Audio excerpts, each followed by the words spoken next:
Alright guys, guild dungeon namin ngayon. Ayan. So ito yung isa mga pinakamagandang tawag doon.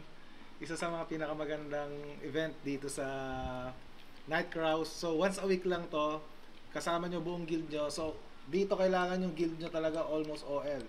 So unang tips dito, kung first time nyo, dapat lahat kayo nandito na agad sa umpisa, sa may tuktok kung saan lalabas si Ogron, yung unang-unang boss.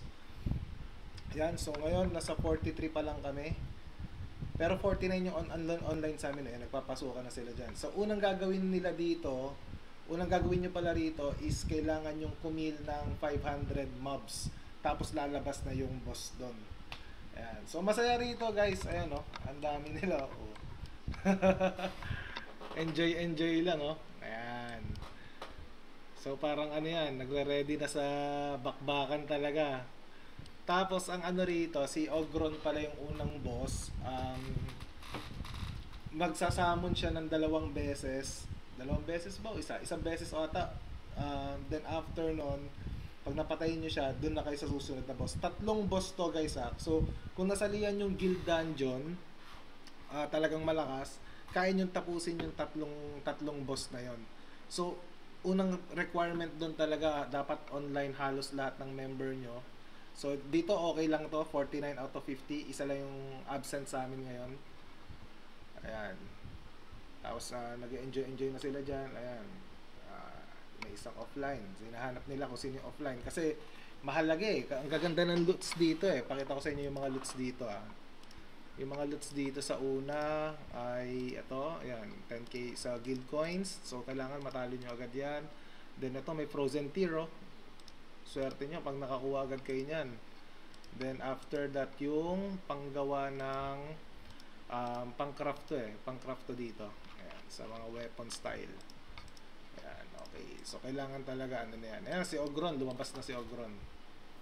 So ito yung unang part ng boss dungeon. So ngayon parang feeling ko mas lumakas yung guild. Mas lumakas yung guild ngayon eh. Kasi after 1 week na, alam ko may mga nag-level up, may tumaas yung mga damage. Siyempre, Tyren, lumakas din si Mr. Benz o Bunja. Lumakas din siya.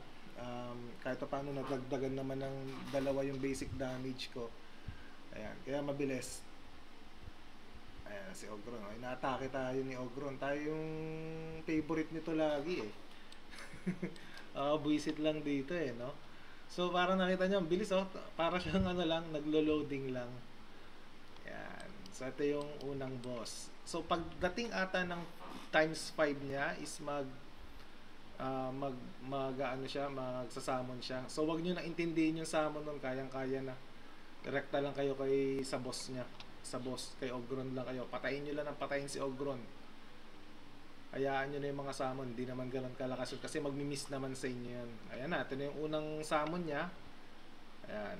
So may mga umaatake. Ako halos mamatay na ako yung Ogron eh. Ewan ko bakit ako favorite nito. Or splash damage naman yung ano niya. Pero parang ako din tinatamaan eh. Grabe. Masakit eh. Sakit yung damage.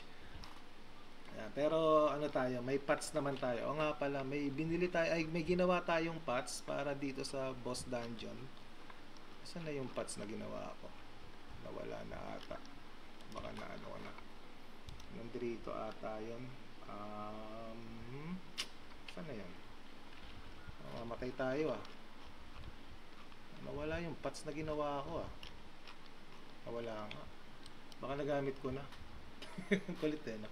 Kalimutan na eh. Hoy! Mamatay tayo dyan. Hinahabol tayo ni Ogron. Mamaya mo na ako habulin. Grabe rin eh no. So kapag hindi ka na hinahabol, back ulit. Banatan mo ulit. Ayan, hayaan mo yung iba yung atakihin niya. Ayan, so sinasabi nila rito, boss lang hit. Ayan, si Ogron.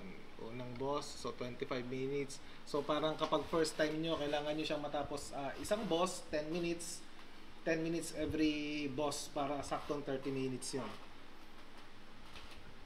Ayan, so si Ogron, request lang, walang party. Sana all naka-epic. Ayan, sino ba naka-epic? Ayan, dami namin no? Sige, bakbakin nyo.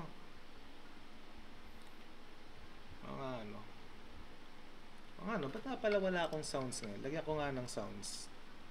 Sounds, account, sounds. Saan ba yung sounds nito? Sounds. Saan ba nakita yung sounds nito? Settings. Account. Sound. Ayan. Hindi, nakamute pala.